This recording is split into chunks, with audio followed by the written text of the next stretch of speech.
সৃজনশীল কর্মের মাধ্যমে ছাত্রছাত্রীদের স্বনির্ভর করে গড়ে তোলার লক্ষ্যে ফুড ফেস্টিভ্যালের আয়োজন করল পাঁশকুড়া ব্লকের শ্যামসুন্দরপুর পাটনা হাই স্কুল। মঙ্গলবার বিদ্যালয়ের নিজস্ব মাঠে এই ফুড ফেস্টিভ্যালের আয়োজন করা হয়। বিদ্যালয়ের ছাত্রছাত্রীরা বাড়ি থেকে নানান ধরনের খাবার তৈরি করে নিয়ে এসে এই ফেস্টিভ্যালে অংশগ্রহণ করে। 30টিরও বেশি স্টলে নানান ধরনের খাবারের পসরা সাজিয়ে বসে ছাত্রছাত্রীরা। এদিনের ফুড ফেস্টিভ্যাল পরিদর্শন করতে আসেন পাঁশকুড়া উত্তর চক্রের অবর বিদ্যালয় পরিদর্শক কাঞ্চন পাল সহ অন্যান্য আধিকারিকেরা। নানান ধরনের পদের আয়োজন এবং কচিকাচাদের উৎসাহ ও উদ্দীপনা দেখে অভিভূত অবর বিদ্যালয় পরিদর্শক কাঞ্চন পাল এবং বিদ্যালয়ের প্রধান শিক্ষক শেখ গোলাম মুস্তাফা। ফুড ফেস্টিভ্যালে অংশগ্রহণকারী ছাত্রছাত্রীদের এদিন পুরস্কৃত করা হয়। এদিন প্রথম, দ্বিতীয়, তৃতীয় স্থান অধিকার করে যথাক্রমে দেবরাজ মণ্ডল, অর্কেন্দু কাউরি, নীলাঞ্জন দত্ত। এদিন তাদের হাতে পুরস্কার তুলে দেন অবর বিদ্যালয় পরিদর্শক কাঞ্চন পাল, বিদ্যালয়ের প্রধান শিক্ষক গোলাম মুস্তাফা, সহকারী প্রধান শিক্ষক শুভঙ্কর দত্ত। এদিনের ফুড ফেস্টিভ্যালকে কেন্দ্র করে ছাত্রছাত্রী, শিক্ষক শিক্ষিকা এবং স্থানীয়দের উৎসাহ ও উদ্দীপনা ছিল চোখে পড়ার মতো।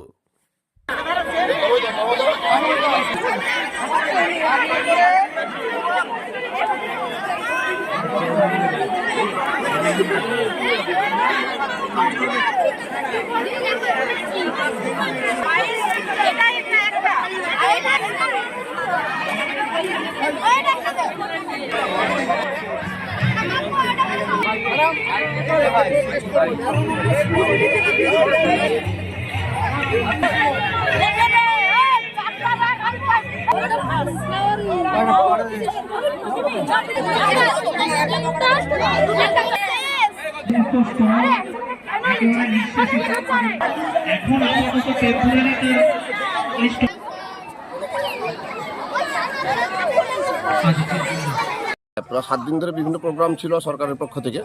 তার শেষ দিনে ছিল আজকে ফুড ফেস্টিভ্যাল। আমরা এটাই প্রথম এই বছরই করলাম। ক্লাস 5 থেকে 10 পর্যন্ত কতগুলো আমরা বিভাগে ভাগ করে দিয়েছিলাম। সেই বিভাগ থেকে আমরা বিভিন্ন তাদেরকে আগের দিন থেকে বিভিন্ন হাইজেনিক খাবারগুলোর সম্বন্ধে বলা হয়েছিল। তোমরা কস্ট ভ্যালু দেখে করে নিয়ে আসবে যাতে তোমাদের লস না হয়।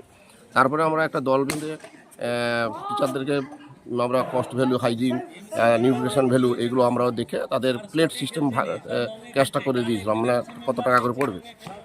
এখান থেকে সবাই প্রায় লাভবান হয়েছে এবং যে ফার্স্ট হয়েছে সে প্রায় 700 টাকা খরচ করে প্রায় সে হচ্ছে 1850 টাকার বিক্রি করেছে। সেকেন্ডও সে এরকম করেছে। যেখানে দেখে মনে হলো এখানে ছাত্রছাত্রীদের উৎসাহটা খুবই অনেক বেশি। এখানে আরও একটা শিক্ষা তারা পেল, তারা যে বাইরে থেকে বিভিন্ন খাবারগুলো খায়, কোথাও ফুচকা খাচ্ছে, কোথাও ম্যাগি খাচ্ছে, কোথাও টোস্ট খাচ্ছে, সেখানে যারা বিক্রেতা মানে বিক্রি করছে তারা তাদের কোনো মাস্ক থাকে না, তাদের কোনো হেয়ার ক্যাপ থাকে না, তাদের কোনো হাতে গ্লাভস থাকে না, স্যানিটাইজার থাকে না। সেই বিষয়টা কিন্তু তারা আমরা বললাম যে তোমরা এইভাবে কিন্তু করে বিক্রিটা করবে। আবার এখান থেকে এই শিক্ষাটা তারা পেলো, যদি বাইরে কোথাও খায় তাহলে সেখান থেকে সেই বিক্রেতাকে তারা বলতে পারবে যে আপনি মাস্ক পরুন, আপনার তো হেয়ার ক্যাপ নেই, হাইজিনটা মেনটেন করুন, তাতে শরীরও ভালো থাকবে। এই দিকটা একটা হলো। আর শুধু পড়াশোনার মাধ্যমে একঘেয়েমি লাগে, তখন তারাও যদি কিছু রান্না, খেলাধুলা এগুলো সবই যদি একসঙ্গে থাকে, সরকারের প্রচেষ্টাকে আমরা খুবই ভালো প্রচেষ্টা বলবো। তাতে কিন্তু ছেলেমেয়েরা আকর্ষণ পাবে বিদ্যালয়ে আসার, পড়াশোনার প্রতি তাদের উৎসাহ পাবে। হ্যাঁ, বর্তমান যেভাবে সমাজ ব্যবস্থায় কম্পিউটার নিয়ে বা মোবাইল নিয়ে তারা অ্যাডিক্টেড হয়ে যাচ্ছে, সেখান থেকে তারা কিন্তু অনেকটা দূরে যেতে পারবে। এই বিভিন্ন কাজে কো-কারিকুলাম কাজগুলোতে যদি করতে পারে তাহলে কিন্তু তারা ভালো মানসিকতার বা ভালো বিকাশের মানুষ হতে পারবে, এই আশা রাখি।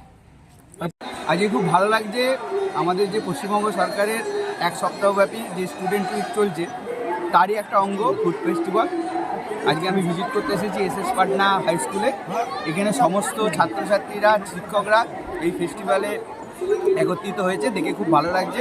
এবং এর মাধ্যমে ছাত্রদের মধ্যে একটা সেলফ এম্পাওয়ারমেন্ট, 2 নম্বর হচ্ছে ওদের মধ্যে যে ক্লিনলিনেস এবং হাইজিন এই ব্যাপারটাও ফুটে উঠছে।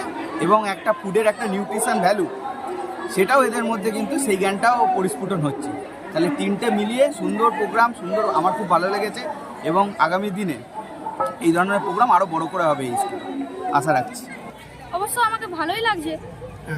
কি কি এই ফেস্টিভ্যালে তুমি কি কি আইটেম নিয়ে এসেছিলে? আইটেম হয়েছিল আমাদের 5টা আইটেম হয়েছিল। হ্যাঁ, কি কি? সেটা হচ্ছে ফুলকপি 65, চিংড়ি পোলাও, চিলি এঁচড়, পাটিসাপটা এবং মালপোয়া। আমরা পাটিসাপটাটা ক্ষীর দিই। ক্ষীর দিয়ে আর কি কি ছিল? ক্ষীর ছিল, নারকেল ছিল আর এবং তৈরি করতে ময়দা আরও অন্যান্য জিনিস লেগেছে। কিরকম বিক্রি হয়েছে? দারুণ দারুণ। যত খরচ করেছিলে খরচ উঠেছে? হ্যাঁ লাভ হয়েছে? হ্যাঁ, কিরকম লাভ হয়েছে? লাভ সেই রকম লাভ হয়েছে। কি চাইছো তোমরা যে আমরা চাইছি যে পরের বছর আবার হোক। তাতে অংশ নেবে তোমরা? হ্যাঁ, কতটা খুশি তোমরা এরকম একটা উদ্যোগে? আমরা অনেক অনেক ভালো লাগছে। এরকম যে স্যাররা যে আয়োজন করেছে, এটা আমি খুবই আনন্দিত। কি করে নিয়ে এসেছিলে? আমি পাটিসাপটা করেছি আর পায়েস করেছি এবং হচ্ছে যে আলু কিসের? গাজরের আলু। বিক্রি হয়েছে? হ্যাঁ হ্যাঁ, কিরকম বিক্রি হয়েছে? মানে প্রচুর পরিমাণে বিক্রি হয়েছে, এত ভিড় যে সবাইকে দিতে পারছি না। পুরস্কার আমরা সেকেন্ড হয়েছি, তাই জন্য আমাদেরকে একটা করে টিফিন বক্স দিয়েছে, আর যারা ফার্স্ট হয়েছে তাদেরকেও টিফিন বক্স। কতটা খুশি তোমরা? আমরা অনেক খুশি। কি চাও তোমরা? আমরা চাই যেন আরো যেন এরকম ফুড ফেস্টিভ্যাল আরো যেন হয়। স্কুলে হয় ছিলে সেই সমস্ত খরচ উঠেছে? হ্যাঁ, উঠেছে। আচ্ছা, এই সাপটাটা কি দিয়ে করেছিল? পাটিসাপটা ময়দা দিয়ে করেছিলাম, চিনি, তারপরে নারকেল, ক্ষীর, চালের গুঁড়ি, গুড়, দুধ ইত্যাদি দিয়ে। আর গাজরের হালুয়াটা? গাজরের হালুয়া, গাজর, কিশমিশ, কাজু, সুজি, দুধ ইত্যাদি। কেমন লাগছে? ভালো। হালুয়া আর ব্রেড পকোড়া কিরকম সেল হলো? ভালোই সেল হয়েছে। টেস্ট কিরকম হয়েছে বলছে? টেস্ট সবাই বলছে ভালোই হয়েছে। তো খুব খুশি হয়েছি যে স্কুল এরকম একটা উদ্যোগ নিয়েছে। এটা ভবিষ্যতে হবে, এটাও আমি আশা করি। হঠাৎ স্কুলে শুধু যে পড়াশোনা করে উপার্জন করা যায় এই কথাটা যে ভুল, এটাই আমাদের সবাই শিক্ষাতে চেয়েছি এবং বলতে চেয়েছি যে শুধু পড়াশোনা নয়, তার পাশাপাশি বিভিন্ন রকম সৃজনশীল কাজকর্মের মধ্যে দিয়েও এরকম উপার্জন করা যায়।